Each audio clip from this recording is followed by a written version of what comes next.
Today, my name is Heslie Powell, and I'm a senior in animal science, and I'm currently the beef management intern at Blount Farm. Here's just an overview of Blount Farm. There's roughly about 500 acres, and we started with 148 cows this year to calve. We sold 8 of them that were late calvers, and ended up with, we lost 5 calves. We ended up with 135 calves this year. When they start calving, the first calf heifers and cows with bull calves stay at Blount, and the cows with heifer calves are taken to Holston. Here's some pictures of the heifer calves. 102 calf feeder on this side here is one of my favorite calves out here at the farm this year. It was out of Severius total.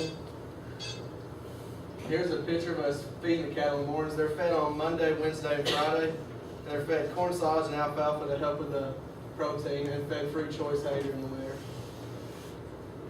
And then in the afternoons, we bring the heifers into the barn, and they're fed silage then, and they're kept there overnight for easier to watch over them when they're calving. They turn back out during the day. Here's our first set of twins, was 2973 with twin bull calves. They were sired by Gardner Ultimate. And coincidence, our second set of bull twins was actually also out of Gardner Ultimate. Both of them are still doing fine. We put one on another cow. The second set of twins, one of the calves didn't make it. Here's the cows with bull calves. I was going to talk about the brand on this one, 1055. Every year when we start calving, we start out with 101 when tagging. So in the last digit is the year they're born in. So this cow was the 5th cow born in 2005. There's our 2 mean little bull calves we got at the farm. Everybody thanks for meeting this picture. And here's me tagging. We got a little frame there. Like I said, we had 135 calves this year.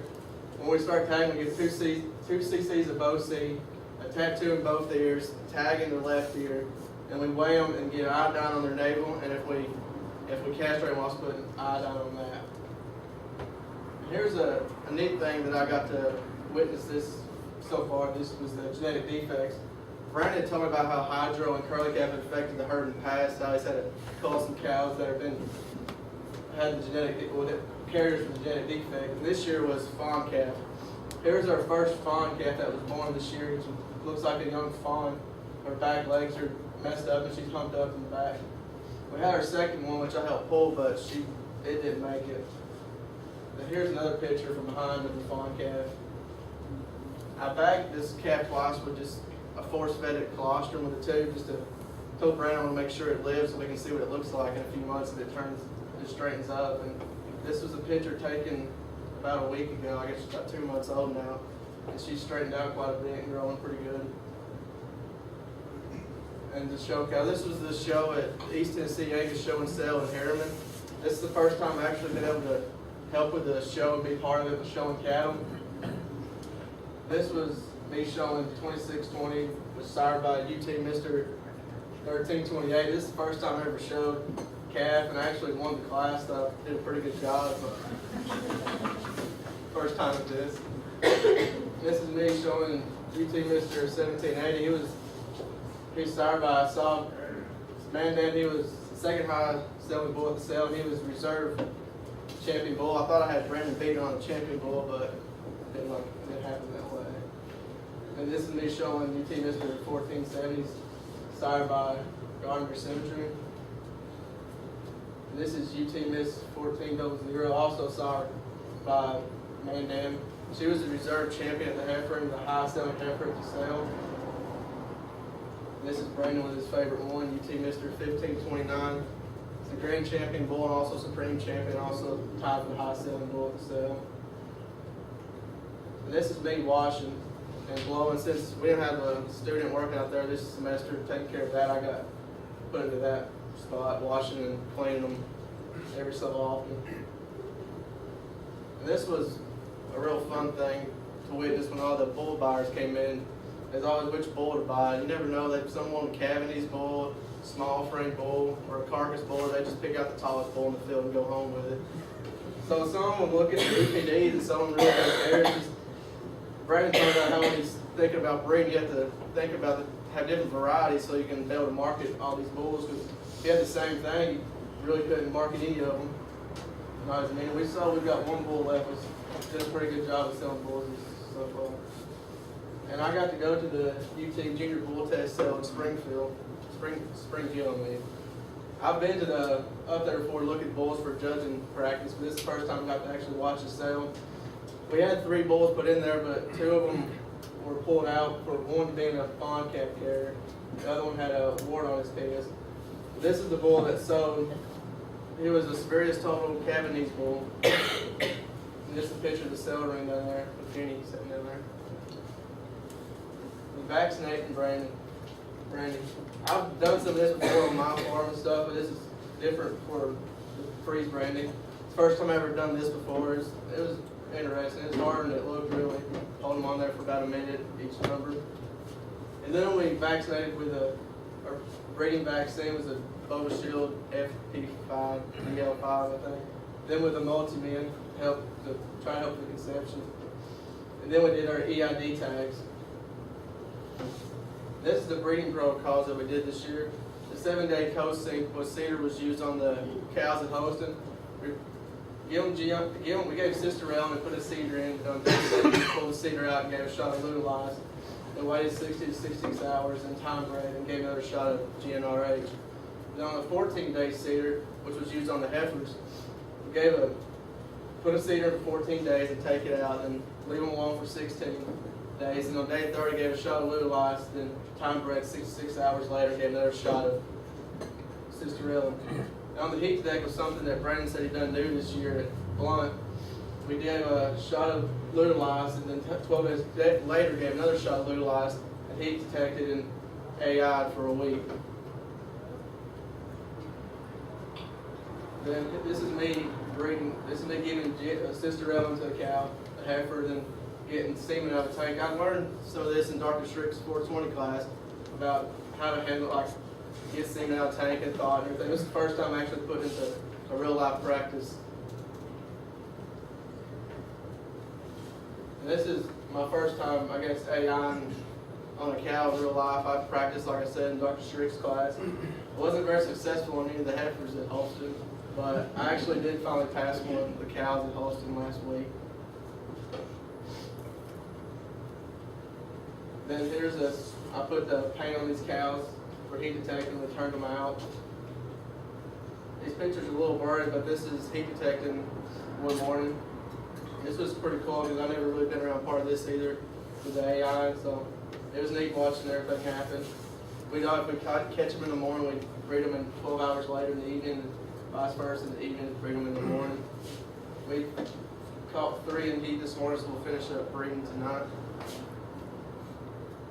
And record keeping. This is something kind of new to me, so much record keeping with the registered herds. We used the AIMS program, was the Angus Information Management Software, where I got to put in all the calves with their birth weights and their sire and dam and everything.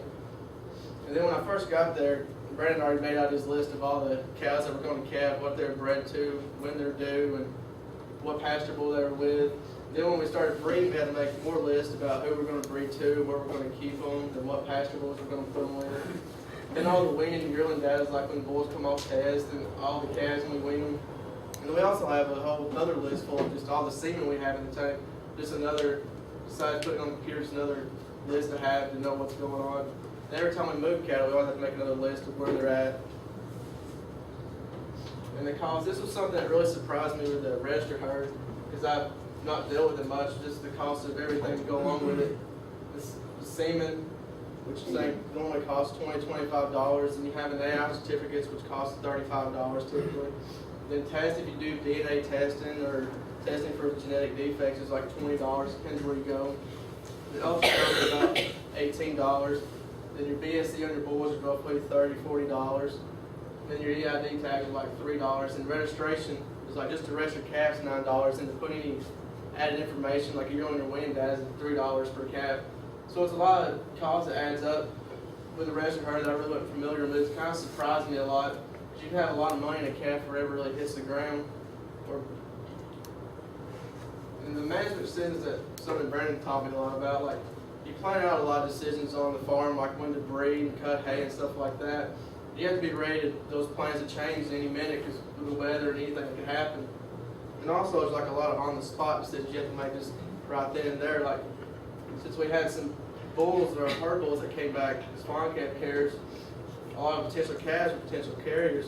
So instead of testing all of them, we decided just to cut a lot of the bull calves to save some money. So we just picked out the better ones to test.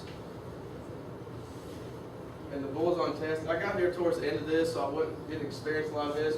But the bulls are kept on test for 100 days. They're fed corn silage and a 4-to-1 ratio of corn to cottonseed meal. When there's a 4-to-1 ratio of corn silage to the grain. They're weighed every 3 weeks so they come off test and they're put out in the pastures and everybody comes in and start looking at them to buy. And here's our herd size. Here's our upward sun here on the left. And during the winter when the bulls were on test, I'd take an extra silage out there out of their bunks and give to the herd sires.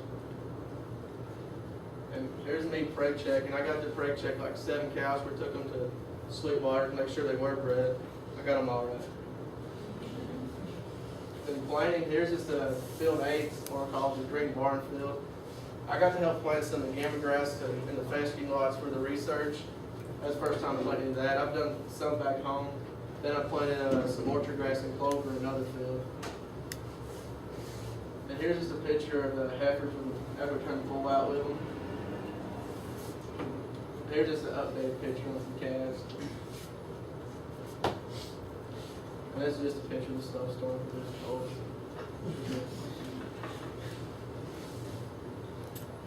I thought it was a pretty cool picture today. And before I take any questions, I'd like to thank Dr. Simpson and Mr. Brandon Peters and Mr. Aaron Fisher, whoever else had a part in this, because it's been a great learning experience. I think it helped me a lot in the long run. And if there's any younger people here that are interested in this, I think it's a great opportunity. You shouldn't pass up, but I'm glad I didn't because it's helped a lot. Any questions?